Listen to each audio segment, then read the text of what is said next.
আজি বাৰুকৈ মনটো ভাল লাগি আছে। কিয় আপোনালোকে জানেনে? চাওঁতে চাওঁতে আজি শিৱৰাত্ৰি দিনটো আহি পাই গ'লহি। আজি প্ৰথমটো শিৱৰাত্ৰি মানুহজনৰ সৈতে মন্দিৰলৈ একেলগে ওলালোঁ।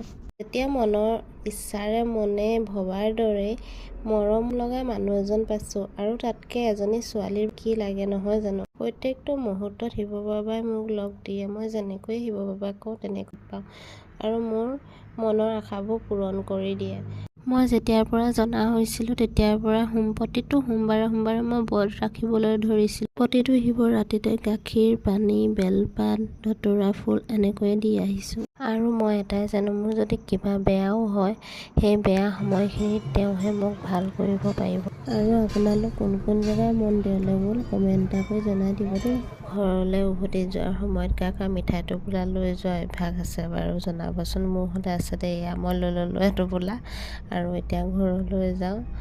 আৰু মোৰ ভিডিঅ'টো শেষলৈকে চোৱাৰ বাবে আপোনালোকক বহুত বহুত ধন্যবাদ। আৰু মোৰ ভিডিঅ'টো লাইক, কমেণ্ট, শ্বেয়াৰ কৰি দিব দেই। এতিয়ালৈ আহিছোঁ, বাই বাই।